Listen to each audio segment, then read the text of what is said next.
Bonjour à toutes, bonjour à tous, j'espère que vous allez bien. On est aujourd'hui dimanche, donc normalement personne ne travaille, en tout cas peu de monde travaille en France. Et aujourd'hui, donc le dimanche 29 juin, c'est aussi le début des vacances d'été.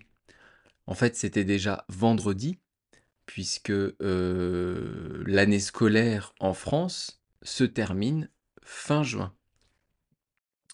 Donc vous avez l'année scolaire donc qui se termine fin juin et qui va reprendre début septembre.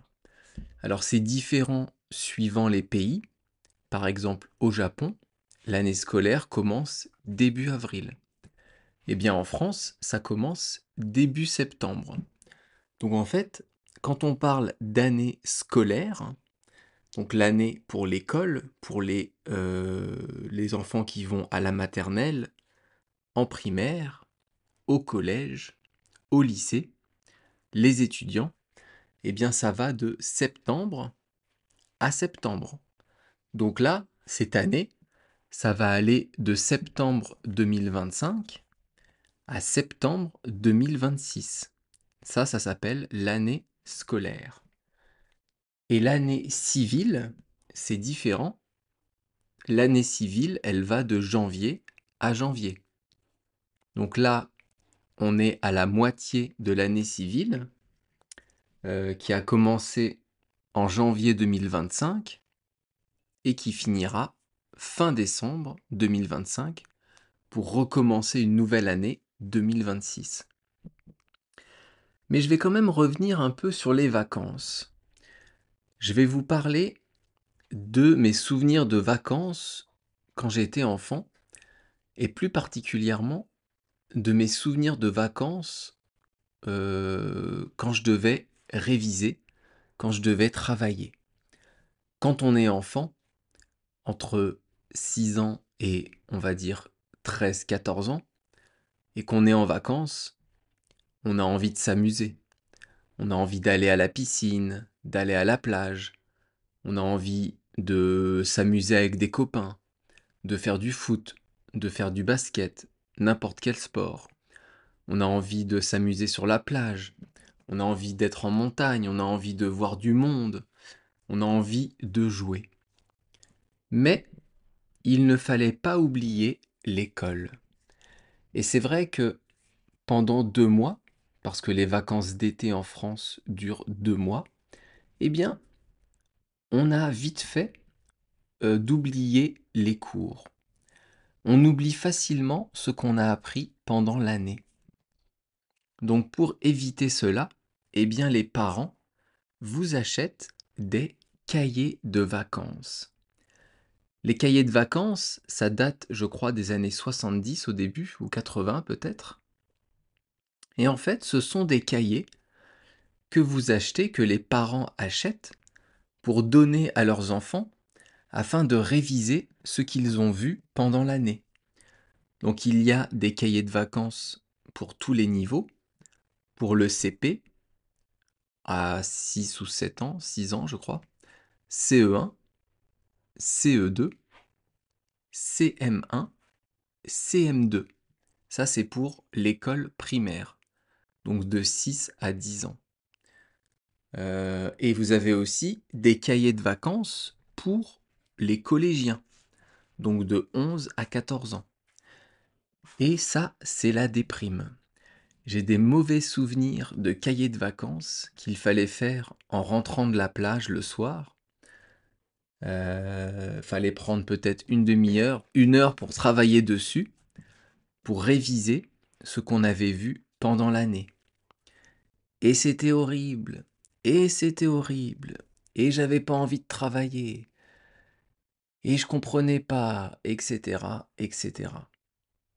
Et pourtant, ces cahiers de vacances, ils sont faits de manière à attirer les enfants. Il y a des dessins, il y a des formes d'énigmes, il y a des jeux. Donc, ça a l'air plutôt sympa. Mais quand on les fait, en tout cas moi, quand je les faisais avec mes cousins en Normandie, eh bien, j'ai des sales souvenirs. En tout cas, j'avais pas envie de travailler sur ces cahiers de vacances. Mais aujourd'hui, en étant adulte, évidemment, je comprends l'utilité de ces cahiers. Je comprends la nécessité de faire réviser aux enfants ce qu'ils ont vu pendant l'année. Parce que sinon, pendant 2 mois et demi, non 2 mois, pas 2 mois et demi, eh bien, on oublie ce qu'on a vu pendant l'année. Et on arrive en septembre, dans une nouvelle classe, avec une nouvelle maîtresse ou un nouveau professeur, et on ne comprend plus, on ne comprend pas, on est déjà en retard. Alors ça dépend des enfants, évidemment. Il y a des enfants qui ont des capacités de compréhension, de comprendre vite, mais qui ne veulent pas travailler. Ça, c'était moi. Il y a des enfants qui comprennent plus lentement, mais qui sont travailleurs. Ça, c'était pas moi. Ah là là. En fait, j'ai rien foutu jusqu'en troisième. Après, pendant le lycée, j'ai commencé à travailler un peu. Et quand j'ai été étudiant, là, j'ai vraiment travaillé et j'ai réussi. Enfin bref, tout ça, c'était pour vous parler un peu des vacances, parce que ça commence maintenant. Et comme astuce de français du jour, on va continuer ce qu'on a commencé hier. On va donc continuer sur les préfixes. Hier, je vous ai fait une petite introduction sur le radical d'un mot, les préfixes et les suffixes. Donc pour rappel, le radical d'un mot, c'est la base du mot. Et à partir de ce radical, on va ajouter préfixe et ou suffixe pour former de nouveaux mots. Les préfixes, c'est ce qu'on met avant. Pré, ça veut dire avant. Donc on va fixer sur le mot, on va attacher au radical quelques lettres, et ça, ce sera le préfixe. Et plutôt que de vous lister tous les préfixes, parce que ça risque d'être ennuyeux, eh bien on va faire ça comme une forme d'exercice. On va se faire un petit cahier de vacances. Non, on va faire ça... comment on va faire? Je vais vous donner un mot, et chez vous, vous allez réfléchir pour trouver le préfixe et le radical. Et après, je vous dirai ce que le mot veut dire. Je vous donne un exemple. Impossible. Alors, dans impossible, on va le faire ensemble. Le radical, c'est quoi? Et le préfixe, c'est quoi? Le radical, c'est possible. Et donc, le préfixe, c'est un. Ça veut dire donc, ça fait donc, pardon, impossible. Impossible, c'est le contraire de possible. C'est quelque chose qu'on ne peut pas faire, qui est irréalisable, qui ne peut pas arriver. Aujourd'hui, on va se concentrer sur les préfixes qui veulent dire soit le contraire, soit qui sont négatifs. Et demain, on continuera avec les préfixes. Je crois qu'on va faire les préfixes. Alors attendez, de temps. Oui, l'espace et le temps. Mais aujourd'hui, on fait le contraire et le négatif. Donc je vous rappelle, impossible, le préfixe c'est un et le radical c'est possible. Ça, c'était pour l'exemple. Et maintenant, on va faire plusieurs mots. Je vous donne le mot et vous, dans votre tête, réfléchissez à quel est le préfixe, quel est le radical. Alors, on va donner comme mot incertain. Incertain. Est-ce que vous savez ici quel est le préfixe? Le préfixe dans incertain, c'est un. Et le radical, ça va être certain. Est-ce que vous aviez trouvé? Allez, on passe au mot suivant. On va dire irréel. Irréel. Ici, le radical, c'est quoi? Ici, dans irréel, le radical c'est réel. Et le préfixe c'est ir, donc ir. Irréel, c'est le contraire de réel. Quelque chose qui est réel, c'est quelque chose que je peux toucher. Là, dans mes mains, j'ai un stylo. Eh bien, ce stylo est réel. Quelque chose d'irréel, c'est quelque chose qui est irréalisable, qui ne peut pas arriver. C'est quelque chose que je ne peux pas toucher et qui ne peut pas arriver. Allez, on fait le mot suivant. Débrancher. Débrancher. Ça, c'est un verbe du premier groupe. Et ici, le préfixe, c'est quoi? Le préfixe, c'est dé. Et le radical du mot, c'est branche. Alors, brancher, ça veut dire, par exemple, brancher une prise, c'est mettre la prise dans le mur. Mettre la prise dans, eh bien, la prise. On appelle les deux trucs une prise, moi j'y peux rien. Quand vous branchez votre téléphone, eh bien vous allez mettre le fil dans votre téléphone, vous allez brancher le fil dans votre téléphone. Et donc débrancher, c'est enlever le fil, tout simplement. Donc c'est le contraire. On va continuer avec malheureux. Le mot malheureux. Tic, tac, tic, tac, ting, ting. Alors, malheureux, le préfixe et le radical, c'est quoi? Le radical de malheureux, c'est heureux. Et le préfixe, c'est mal. Ici, malheureux, ça veut dire triste. Vous êtes malheureux quand vous n'êtes pas bien, quand vous avez de la tristesse. Et heureux quand vous êtes content. Donc malheureux, c'est le contraire d'heureux. Allez, on fait un mot suivant. C'est un peu le même style de mot là. On va dire mécontent. Quelqu'un de mécontent. Le radical, c'est quoi? Ici, le radical, c'est content. Et le préfixe, c'est mais. Quelqu'un de content, c'est quelqu'un de joyeux. C'est quelqu'un d'heureux. C'est quelqu'un qui va avoir de la joie. Et mécontent, c'est quelqu'un qui n'est justement pas content, qui est triste ou qui est énervé. Donc, content, c'est le contraire de mécontent, et inversement. Allez, on continue, on en fait encore un ou deux. On va faire quelque chose d'un peu différent. Alors, une contre-attaque. Une contre-attaque. C'est quoi le préfixe? C'est quoi le radical? Ici, le radical, c'est attaque. C'est facile. Et le préfixe, c'est donc contre. Contre-attaque. Comme dans le titre de Star Wars, l'Empire contre-attaque. En anglais, c'est The Empire Strikes Back. Allez, on s'en fait un dernier. On va dire asocial. Ça, c'est intéressant. Quelqu'un d'asocial. Alors, c'est quoi le préfixe? Est-ce que c'est asso? Est-ce que c'est a? C'est quoi?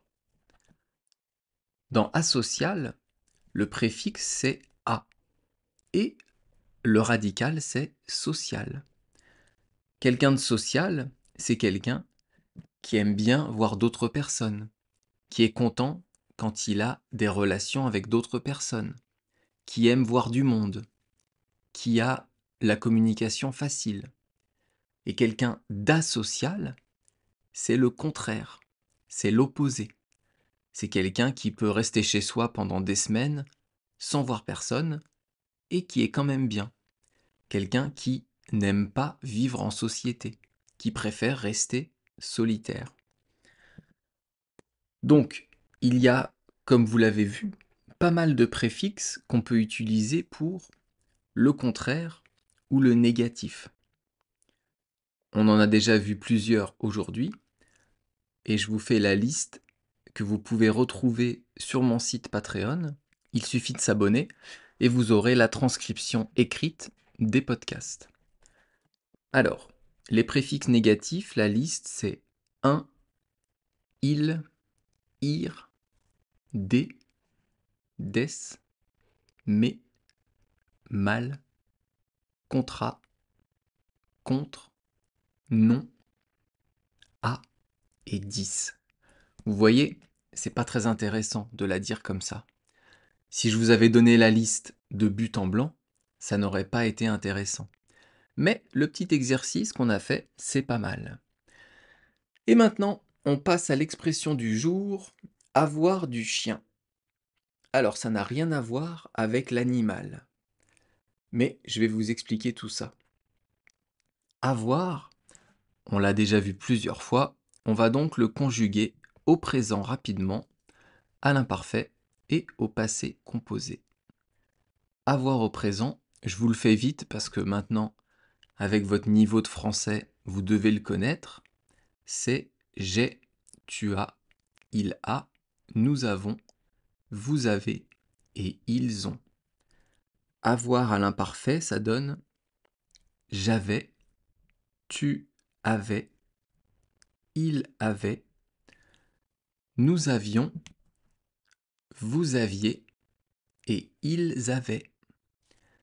Et enfin, au passé composé, avoir, ça donne j'ai eu, tu as eu, il a eu, nous avons eu, vous avez eu et ils ont eu. Et deuxième mot de l'expression avoir du chien, c'est le mot du. Du, c'est un article partitif. On en a déjà parlé dans un podcast précédent. Un article partitif, ça va introduire un mot, mais qui est en quantité indéterminée, dont on ne connaît pas la quantité. Quand je vous dis je veux du sucre dans mon café, vous ne connaissez pas la quantité de sucre que je veux. Si je vous dis je veux un sucre, vous connaissez la quantité. D'ailleurs, dans le mot indéterminé, pour la quantité indéterminée, eh bien, ici, le préfixe c'est un et le radical déterminé. Enfin bref, on continue et il nous reste qu'un mot, c'est le mot chien. Évidemment, un chien, on pense tout de suite à l'animal, celui qui fait ouf ouf.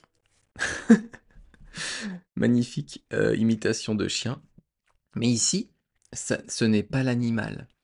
Ici, le mot chien, il veut dire du charme, quelqu'un d'attrayant, avoir un petit truc en plus, un charme intense. Donc avoir du chien, c'est être attirant, c'est être séduisant. Alors on emploie plutôt cette expression pour parler d'une femme, ou de plusieurs d'ailleurs, mais pas vraiment pour les hommes. En fait, avoir du chien, je sais pas comment vous l'expliquer, c'est avoir du charme, mais qu'on n'arrive pas à décrire. C'est que pour vous, quand vous voyez une femme, ou peut-être un homme, mais on dit plutôt ça pour une femme, quand vous voyez cette femme, eh bien, elle vous attire, mais c'est pas uniquement physique, c'est qu'elle a quelque chose dans son attitude, dans son expression, dans sa façon de marcher, de parler. Il y a quelque chose qui la rend différente des autres. Il y a quelque chose à vos yeux qui fait qu'elle est plus attirante qu'une autre. Il y a quelque chose qui fait qu'elle est différente des autres. Et avoir du chien, c'est ça. C'est pas du physique. Enfin, il y a du physique, mais c'est pas uniquement du physique. Ça peut être la façon de parler, la façon de bouger, l'intelligence, la répartie. Ça peut être pas mal de choses en fait. Donc quand vous dites qu'une personne a du chien, c'est que vous trouvez que cette personne se démarque des autres. vous trouvez cette personne attirante, vous trouvez cette personne différente, mais différente dans une bonne manière, d'une bonne façon. Vous pouvez dire ça à quelqu'un en soirée. Vous ne le direz pas à la personne directement, enfin vous pouvez, mais c'est un peu spécial comme approche, mais vous pouvez dire ça à un ami. Vous lui dites, tu vois la fille là-bas, eh ben je trouve qu'elle a quelque chose en plus. Je trouve qu'elle a du chien. Ça peut se dire. Donc vous avez compris, ça veut dire être séduisant, être attirant, mais avec quelque chose en plus. Ce n'est pas que de l'attirance. Je vous ai mis une traduction anglaise qui n'est pas tout à fait exacte, je pense. Je vous ai mis sur l'affiche, sur l'image du podcast, to have sex appeal, mais c'est pas exactement ça. Il y a une autre notion dans avoir du chien qui est, oui c'est ça, c'est un truc en plus. Avoir quelque chose de plus que les autres. Bref, je pense que maintenant vous avez compris. Demain, on va faire une expression qui est plutôt un proverbe d'ailleurs. C'est Noël au balcon, Pâques au tison. Alors c'est absolument pas la période de Noël, on est même plutôt à l'opposé de Noël. Mais bon, comme j'ai pris mes expressions au fur et à mesure qu'elles venaient dans ma tête, eh bien demain, c'est celle-là qu'on fera. Donc je vous dis merci de m'avoir écouté. Je vous souhaite une bonne journée, une bonne soirée, suivant le moment où vous écoutez ce podcast. Peut-être même une bonne nuit. Et donc je vous dis merci beaucoup. À bientôt. Bye bye. Hasta luego. Matane.